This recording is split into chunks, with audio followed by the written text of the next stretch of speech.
Hello guys, welcome to my channel. Bluetooth speaker. Yung issue nyo guys is no power. Wala siyang light indicator.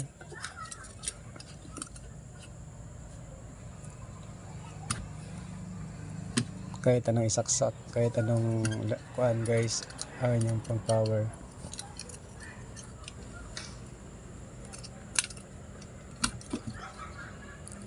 So test natin yung baka walang supply. Yung kanyang output.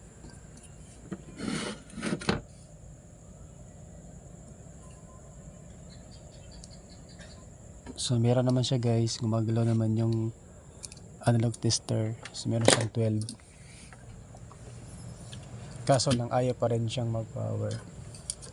So yan yung check natin kung ano yung problema niya. Kung anong salary na pesa guys. So first step is check muna natin yung kanya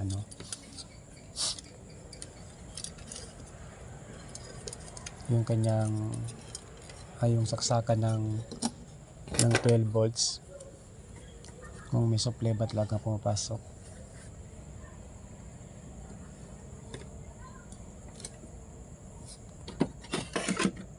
Lapit natin yung tester.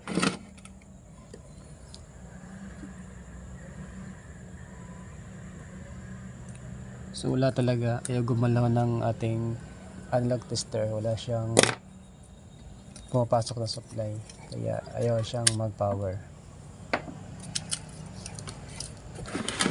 So check natin, tingin-tingin muna sa mga parts, sa mga pesa kung saan yung sira.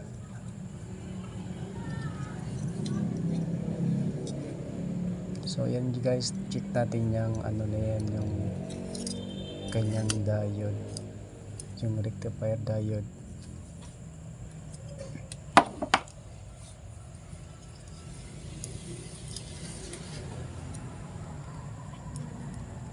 So yan guys, tanggal ko yung kanyang diode. Kahit isang paa lang, kahit yung isang paa niya i-disconnect, tapos testerin.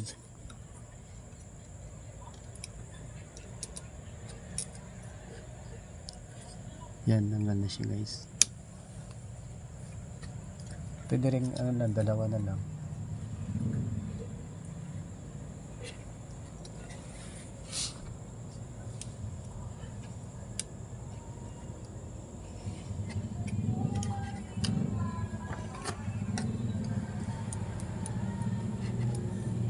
Yan guys.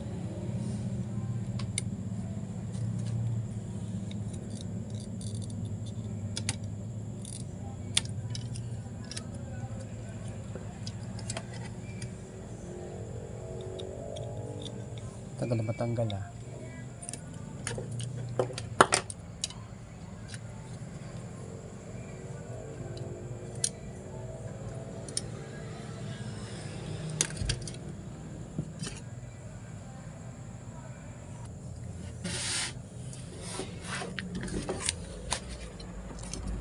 So guys, tatanggalin natin yung diode for checking kung ba talaga yung sira.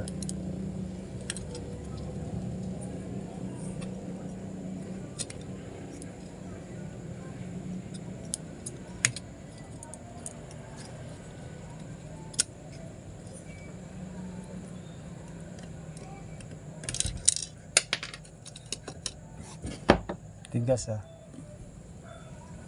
yun, tanggal na siya guys. Ito na yung diode niya. I-check natin yan guys. Gamit yung ating analog tester, set natin sa sa times 1 para sa kanyang continuity. So check natin guys kung ito bang salarin. Pumalo yung kanyang ano. Pag reverse dapat guys, hindi yan siya papalo. Ito guys, mapalo niya. So confirm guys na yan ang sira. Kasi leak na yan siya guys. Dapat yan siya guys, hindi yan siya papalo pag binaliktad mo yung tester. So sa ganyang sitwasyon guys, baliktaran siyang pumapalo kaya sira na siya guys. So subukan natin guys na kahit walang diode kung The Bluetooth device is ready to pair.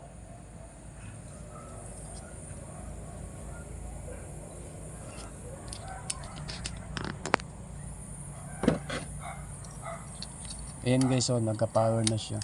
Meron na siyang LED indicator. So yun lang yung problema guys, yung issue niya yung diode lang. Leak na siya guys kaya ayaw pumasok yung supply. The Bluetooth device is ready to pair. You know, may power na siya.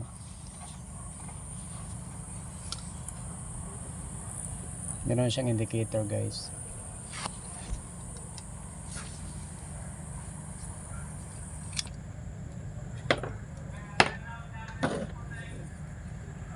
So yan guys, maghanap tayo ng ano, yung pampalit dyan sa sira na ano diode.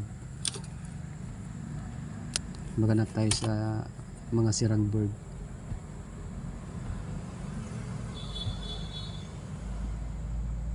So yan guys, yung ipapalit natin na diode. Galing yan sa mga scrap na board.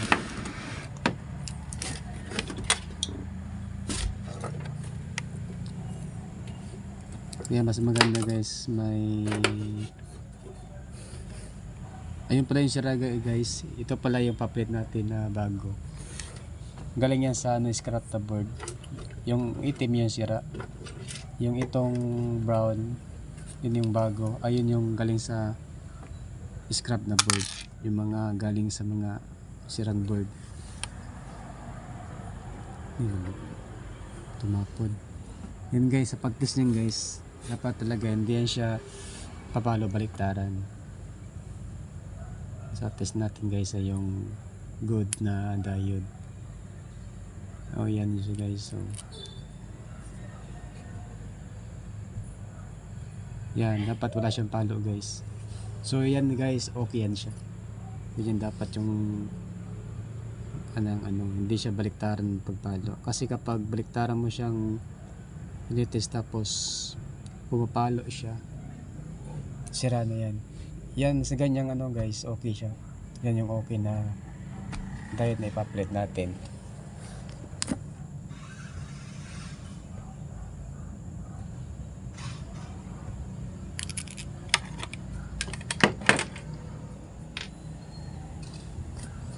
Yun guys, goods yan guys.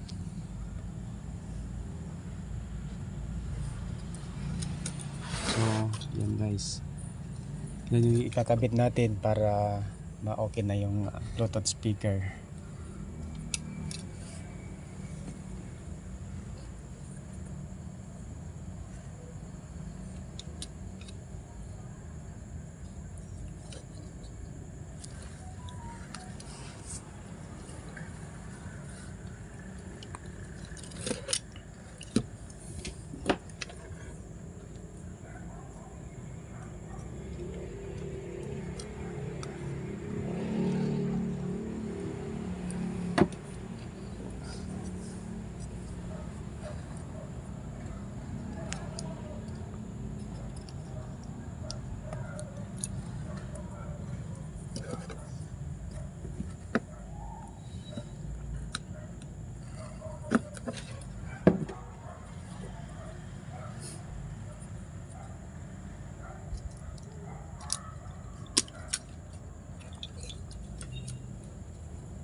Yan kasi guys, yung linya yan is yan siya.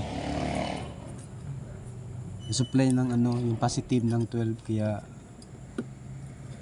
pag yung pag nag siya, yung nasira siya, hindi na siya yung voltahe, hindi na siya pumapasok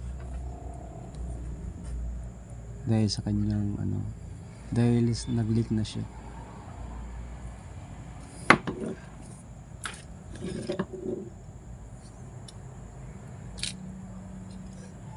So yun guys, tapos na.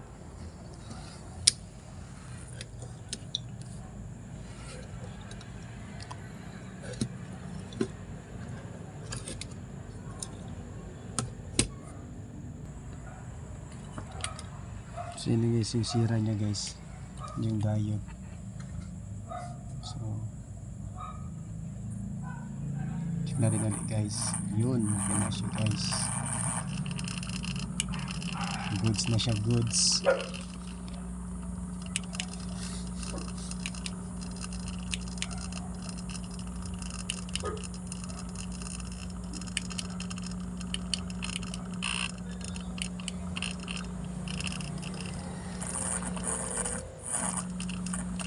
Okay na siya guys. Thanks for watching. See you next video.